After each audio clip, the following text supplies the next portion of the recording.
thinking about Parshat Vayeshev, the Talmud declares, Kol hamakom shenamar Vayeshev, in every place that the word Vayeshev is recited, meaning, and he sat, Eino ella lashon tsa'ar.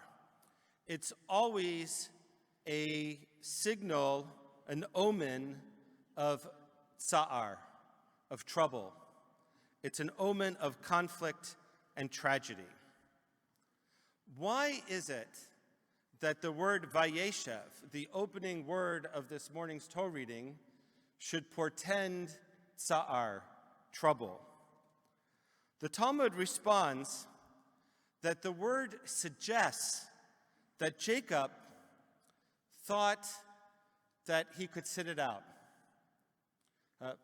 Our Yaakov Fruchter said something similar in the beginnings of his charge to Ryan, that Jacob had reached that point of his life where it was just green pastures, where he could sit and take it easy and not worry about anything that was going on, that he didn't have to get involved anymore.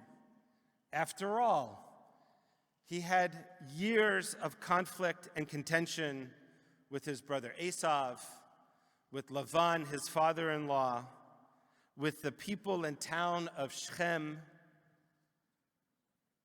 And he was finally Yaakov was comfortable. And so, says the Talmud, he became complacent. He didn't want to get involved. He ignored the bad relationship amongst his children as it became worse and worse and worse, culminating in violence. And Jacob lost. The brothers brought him the bloodied coat. Maybe Joseph was attacked by an animal, he thought. Maybe he was murdered by marauders. The point is, Jacob never got up to investigate, to find out what had happened. And so the Torah tells us, Vayikra Yaakov simlotav, Jacob rent his clothes, Vayesem sak b'motnav, and put sackcloth on his loins, Vayitabel al beno yamim rabim, and he mourned his son Joseph for many, many days. V'yakumu kol banav v'chol benotav lanachamo, and all of his sons and his daughters, they got up to comfort him. V'yima'en lihitnachem, but he refused to be comforted. Vayomer, saying, Ki ered el bnei avel sha'ola, I will go down mourning for my son in Sheol. Vayefk oto aviv, and his father mourned for him. So overcome with grief, so overcome with the circumstance that was in front of him, Jacob, he froze. He froze. Leave me alone to mourn, he said. Leave me alone to sit. Vayeshev. He was prepared to end his life in exile as his descendants would become slaves. Now, I'm thinking about this particular teaching from the Talmud because of the unbelievable rise of anti-Semitism in our community today. And having watched the congressional hearings of the rise of anti-Semitism on college campuses throughout the United States, and certainly we know what's happening here on university campuses in Canada, and the testimony specifically of the presidents of Harvard, MIT, and University of Pennsylvania. Unbelievable how enlightened leaders of academic institutions can equivocate on a very simple question. Does calling for Jewish genocide meet the standard of harassment at your universities? Does it violate your code of conduct? And they equivocated. And I'm thinking to myself, really? Your answer is it depends on context? Really? It would only violate your code of conduct if it led in some way, shape, or form to bullying? Talk about sitting it out, about Vayeshev. Over the long term, or over the longer term, we know that the Jewish community is the most targeted community in Canada and in the United States for hate crimes. According to data that was released by Statistics Canada, and reported crimes have been steadily rising. In 2019, there were 306 reported anti-Semitic hate crimes nationally. In 2020, there was 331. In 2021, it spiked to 492, and another jump to 502 in 2022. And so far this year, in the GTA alone, police have reported a 132% rise in hate crimes. 132% rise in hate-related crimes against the Jewish community alone. I was at a meeting a couple weeks ago that Senator Jerry Grafstein organized amongst leaders of the rabbinic community, and I was shocked to hear from some of my other colleagues that one of the questions they are being asked at this moment is whether or not they should remove their mezuzot. Take down their mezuzot. Or, as others are asking, maybe I shouldn't put my Chanukiah in the window to indicate that this is a place where Jews live. Is that the level of fear that our community has come to? We want to take down our mezuzot. We want to take Hanukkah and like the Marranos in 1492 and following, light candles in our basement filled with sand so that nobody should know that we're Jews?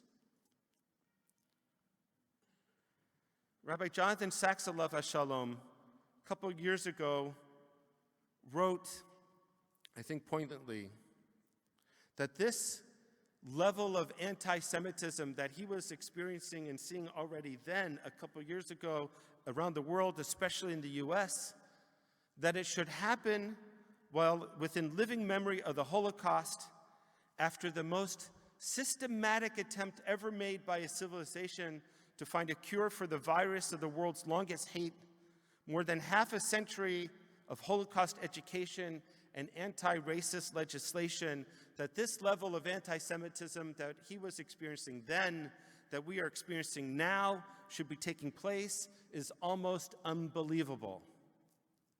It's particularly traumatic that it's happening here in North America, the countries where Jews have felt more at home than anywhere else in the diaspora in all of Jewish history. And yet, we are asking, do we need to remove our mezuzot and hide our Chanukiot? Rabbi Sachs reminds us a very important lesson about the last two holidays prior to modern times, holidays of Purim and Hanukkah. What they share in common is that they're both about anti-Semitism. In the Purim story, Haman wants to kill the Jews. In the Hanukkah story, Antiochus wants to kill Judaism. The challenge that we are facing in our current circumstance is that both are at play. We have Hamas who wants to kill the Jews, and we are experiencing a Western anti-Semitism that wants to kill Judaism. This becomes extremely dangerous when this anti-Semitism merges together as it has, and when it moves from the fringes of society to the center of society, such that the presidents of three major universities equivocate on whether or not calling for the genocide of Jews is a violation of their code of conduct and is somehow or other dependent upon the context in which it is being spoken. There are lessons to be learned and to understand what happens when people see that they're not harmed by holding these anti-Semitic tropes. And when those who speak up against it actually are vilified in the public square. Purim reminds us that salvation happens behind the scenes. Esther worked with her relationship with Mordecai and the king in order to alleviate the anti-Semitism of her time. Hanukkah, however, reminds us of the importance of fighting back. And in so doing, the Maccabees, who actually fought against those that wished to see the destruction of Judaism, became a symbol of Jewish activism, refusing to live in fear. Just ask yourself, what would have happened if the Maccabees had decided Vayeshev, to sit it out, to not respond, to not get involved? There would be no Jews today. Not because of a Holocaust, not because of those who wish to actually kill Jews, but because of assimilation. Judaism would have melded into the larger Greek culture and it would have disappeared. No Judaism, no festival of lights, no holiday of religious freedom from which the world can learn, no bar mitzvah this morning. The lesson of this moment, of this Shabbat of Vayeshev and Hanukkah, which I heard a very cute way of referring to it last night at our 20s and 30s dinner from one of the hosts of One Table, that we should refer to Shabbat Hanukkah as Shabbanukkah. So there's an important lesson on this Shabbanukkah, the Shabbat of Hanukkah, and that is, we dare not sit this moment out. We dare not sit it out, for the stakes are great. The stakes at this moment in our lives, in this moment in history, are not only about the protection of the lives of the Jewish people, but about the continuation of Judaism itself. That's why it was so important that 20,000 people rallied in Ottawa on Monday. And I don't know how many more thousands watched it online, but I can imagine that there were thousands of them. 20,000 people out of 400,000 Jews in Canada. That's 5% of our population. Just for comparison's sake, the 300,000 people who marched in Washington, D.C. last month represented only 1.8% of the U.S. Jewish population. 20,000 Jews in Ottawa is the equivalent of 750,000 Jews in Washington, D.C. It's a huge number of people to take a day off to go to Ottawa and, as only Canadians can do, stand in 0-degree weather while it's snowing for 2.5 hours to rally for the Jewish people. That's not sitting it out. We have to remember we do have friends. And when we had 1,000 people show up for our interfaith service at Timothy Eaton Church, half Jewish, half not Jewish, that's not Vayeshev. That's getting up and standing with our friends for our values, unequivocally condemning Hamas and unequivocally expressing our desire for peace and the protection of all innocent civilians, including the Palestinian innocent civilians who are caught in the crossfire of the war that Hamas started. And there's more to do. We must follow the rally with letters to our elected representatives. We must reach out to our friends who perhaps have not yet responded to us, and not wait for them to hear from us about how we're feeling at this moment, and ask them to get involved and to educate themselves and to learn. We must continue to rally and show our strength in numbers and hold accountable all those who would equivocate on the clear moral position that this moment of fighting hate in Canada and around the world demands, and even more so, as the Maccabees did, by fighting not just to protect Jews from death, but for the preservation of Judaism. This is a moment in which we must lean in to our Jewish tradition. To put not one but two Chanukiot in our windows. One for us for the fulfillment of the mitzvah, and one to symbolize the hostages that have not yet been returned home. This is the time not only to ensure that our mezuzot are on our doorposts, but that when we walk through our doorposts, we reach up and we kiss it, and we remind ourselves of the commandments. Shema Yisrael, Adonai Eloheinu, Adonai Echad. God is one, we are one with God. And then the very next verse, V'yahavta et Adonai Elohecha, b'chol levavcha uv'chol nafshecha uv'chol meodecha. That what it means to be a Jewish person, to be one with God, is that we love. We respond to hate with love.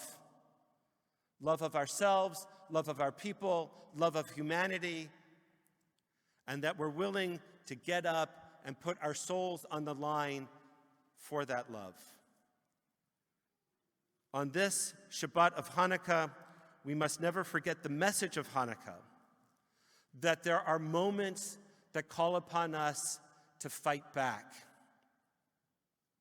For Israel, that fight is military. For us, it's political and religious. If we are to be afraid, then living in a free society means nothing. Where others spread darkness, let us continue to bring the light. And so let me conclude with this lovely poem by Rav Kook, in which he reminds us that each of us, each person, is a candle and has the opportunity and the possibility of bringing more light into the world. Every person must know and understand that a candle burns deep within them, and their candle is unlike their friends, and no person without a candle exists, that they must strive to uncover the light of the candle publicly and light it into a great torch and light the whole world. And let us say, Amen.